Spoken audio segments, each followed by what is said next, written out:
تحریکات ادامه داشت تا اینکه پادشاه شما برای اینکه پرده ها به عقب برود و قیافه حقیقی هر کس روشن بشود بهتر دانست که در غیاب خود او ملت ایران قضاوت خودش را بکند و شما مردم در 28 مرداد قضاوت خود را به اون طریق نشان دادید.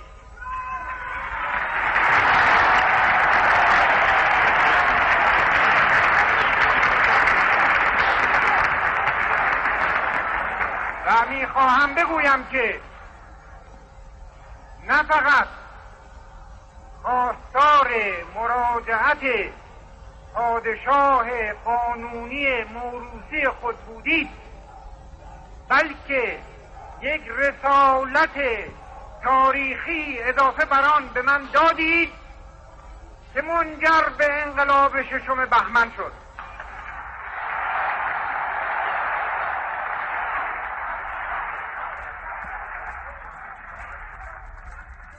History shows that in doing so, not only did Iranians stop communism in Iran for a long, long time, but did not allow the balance of power to shift in favor of the East, and the free world didn't suffer with that disadvantage in the years to come.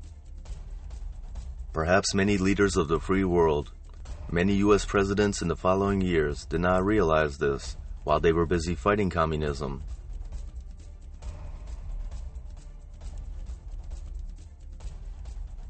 Now, instead of giving credit to the Iranians and appreciating their effort and wisdom, the free world falsely claims that it was the CIA and the British intelligence service who did it all. And they did it by spending about $100,000 among Iranians, meaning that Iranians traded their democratic favorite prime minister with a so-called dictator for that measly amount of money?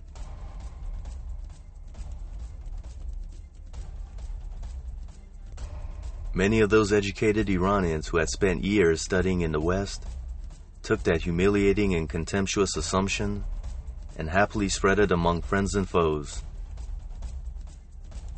Why did they discredit their nation viciously, just to discredit the Shah? Kermit Roosevelt, who served in Iran as the key man for the CIA in 1953, wrote an account of what he apparently recalled or was told to recall about April 19, 1953, in a way that even his old boss, President Eisenhower, called it a fantasy tale rather than a historical account.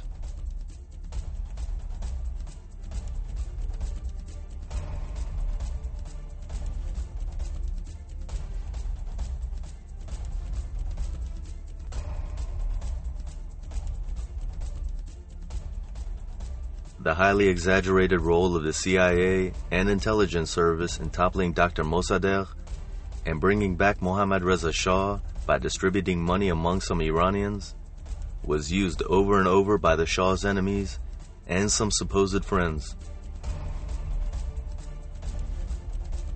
both to undermine his credibility and to limit his ability to push his plans and programs effectively forward. The government of Mossadegh, if you recall history, was overthrown by the action of the Shah. Now that we encouraged the Shah to take that action, I will not deny. A false claim methodically embraced and exploited by the Shah's enemies in the immediate years before the revolution to mobilize young Iranians against him. The opposition's purpose in amplifying the fantasy tale of Kermit Roosevelt, although not justified, was understandable. But what about the so-called friends? Why was the U.S. pushing this false story and feeding the Shah's enemies so they could spread it among those who had not joined his opposition yet?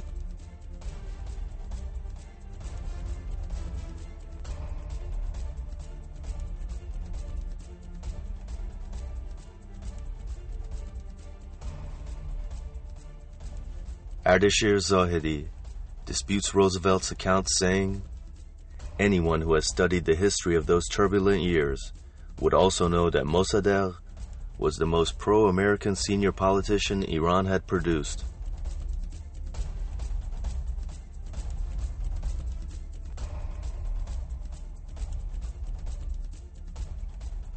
Zahedi says, "What is certain is that Mossadegh's fall was not due to any dirty tricks that the CIA might have played. Nor did the CIA have the kind of access its operatives claim to have had to the key figures of the revolt against Mossadegh, including my father, General Zahedi."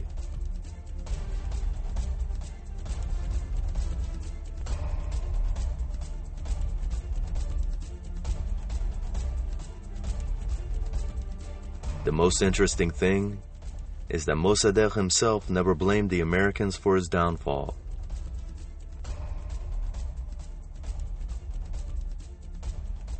To the contrary of all the false credit CIA agent Roosevelt has claimed over the years, Loy Henderson, the U.S. ambassador to Iran during that period, says, "I am sure of one thing, however.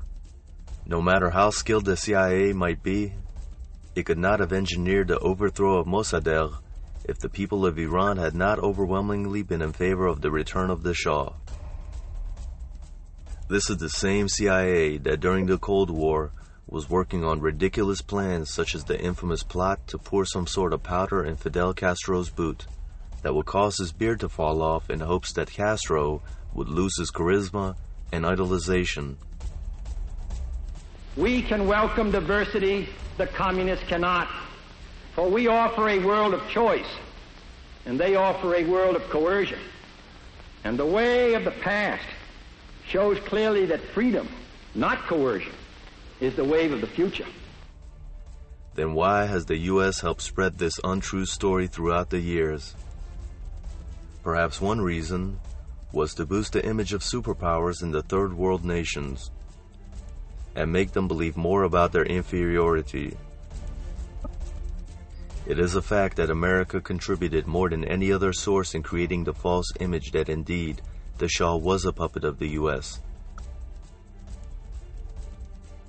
Something that made the blood boil in the veins of young and hot-headed Iranians who were constantly exposed to the propaganda of East and West. Among them, the students who came to the West to educate themselves and return to their country to help it prosper.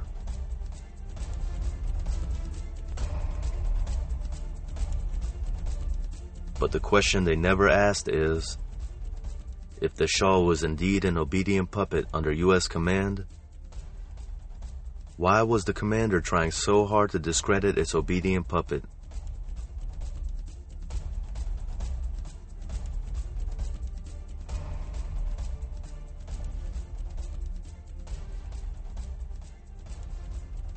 Maybe there are more intrigues in this whole thing which to this date have not been admitted by either party.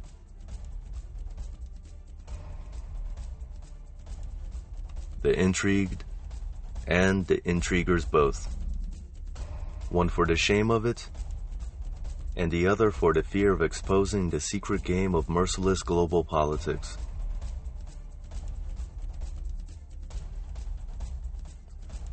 The truth is, people like Iranians do not overthrow their favorite government overnight for the money. But history proves they can also be deceived or manipulated. And this is a brewing process that takes years in the making. Like the Revolution of 1979.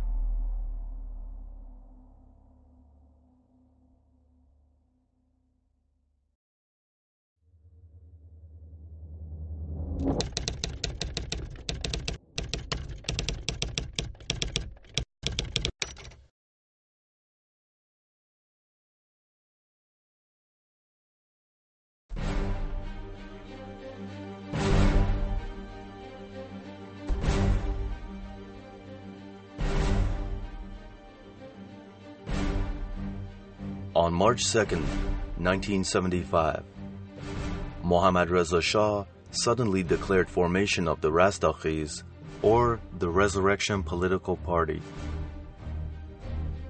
He asserted from Neavaran Palace that Iran's existing political party system was not working. The Shah said that most credit for everything that Iran had accomplished had gone to the ruling party. The minority parties, he said, though they were as patriotic, knowledgeable, and efficient as the majority party, had not shared equally in the honors and rewards. He said he was introducing a system to give everyone a chance to participate and for everyone to partake in the credit for their service. He said the Rastakhi system would be based on 3 principles: the Constitution, the Shah People Revolution, and the Imperial Order. He also said there were those who might not support the 3 principles, but they were good citizens who worked and lived in peace and dignity. They would benefit from everything the country offered in the economic, social, and cultural fields, but they should not expect to participate in the governance of the country. Finally, he said, there was a small minority of misguided individuals who acted against the nation's vital interests, such as members of our own Tudehiyah, whose place according to the law was in jail. However, if they wished to travel to any of their promised lands, their passports were ready. The disinformation